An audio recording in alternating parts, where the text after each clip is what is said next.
did you?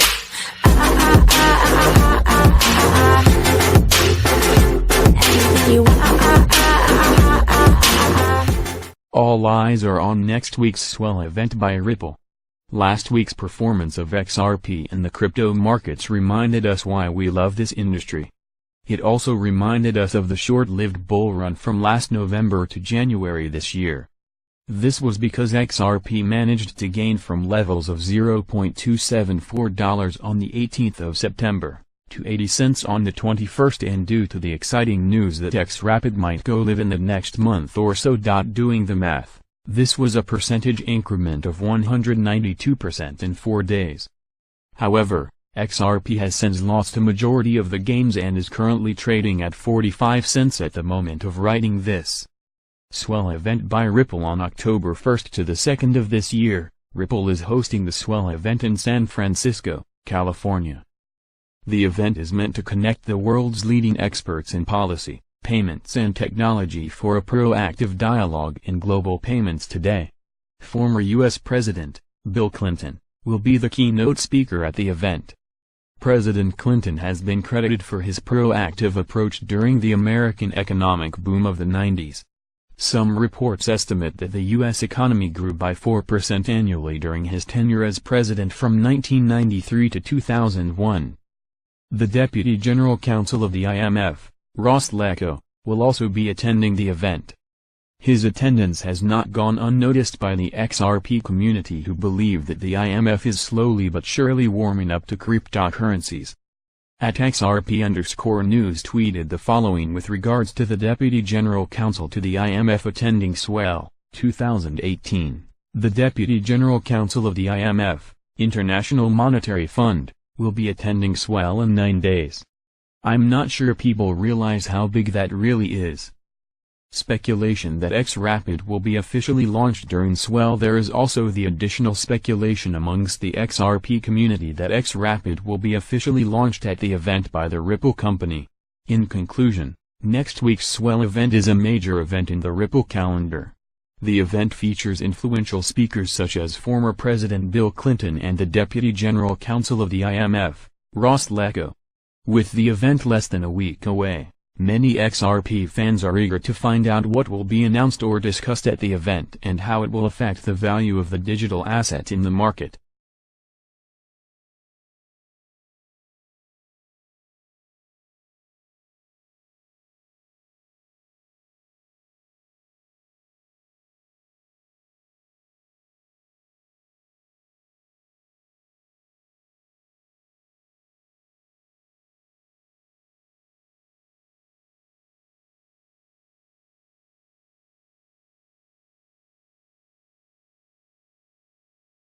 Ripple CEO speaks on the Bitcoin scalability trials, crypto volatility, and regulations. During an interview that got held on the Stanford Legal Podcast, on 1st of this month, Brad Garlinghouse, Ripple's CEO, spoke on the vital issues that cryptocurrency world faces today. Garlinghouse also discussed the issue of cross-border settlements and a couple of other things.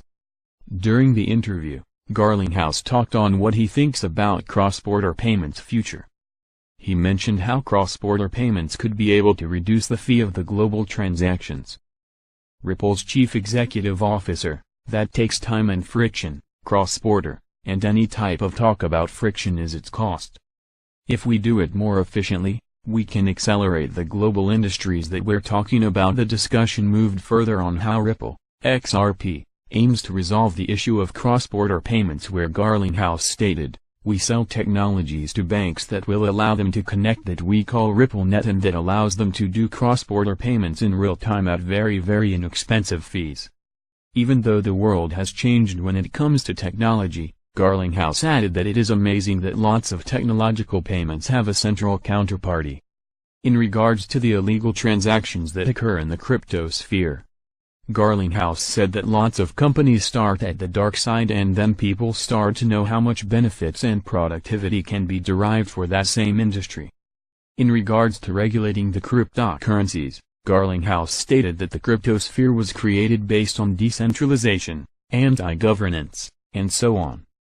In regards to this, Garlinghouse spoke about the role of Ripple in this as he said, "That's in some ways of what the business Ripple is building. That's a frustrating thing because it takes time and education to explain. There's a lot of misinformation. They're real-world use cases as we talked about earlier with its payment settlement cross-border or security settlement where you can use these techniques to have real-world benefits for economies, on consumers' experience, business experience." However, Garlinghouse supports the authorization process in cryptocurrency, which he said may benefit the cryptocurrency world in the long run. Ripple's CEO on scalability. There has been a lot of fuss around Ripple these days, and in the interview, Garlinghouse rambled a lot about Ripple and XRP. Ripple chief states, "Some of our products are built 100% using XRP, and some have nothing to do with XRP. You can use Bitcoin for some of the products we offer. The problem is, Bitcoin has some serious issues concerning scalability." Garlinghouse further explained the cost of purchasing goods using Bitcoin. As per Mr. Garlinghouse, the cost involved in the case of Bitcoin, BTC, is a little bit high and the transaction time usually takes more than 50 minutes. He went on to say, "I am personally long on Bitcoin. I'm not trying to bash Bitcoin. I think Bitcoin is not going to be a panacea that some people thought it would be for many different kinds of transactions and instead you're seeing specialize in kind of use case dynamics for different transactions." Before the interview closed, Garlinghouse talked about the volatility and the reason for the unstable price of cryptocurrencies. He said that the long-term value of any cryptocurrency correlates with its utility to solve different problems. The most vital goal of any digital asset is its utility. Well said, Ripple head, we agree to your constructive conclusion. The utility is what that could determine each cryptocurrency's fate in the end.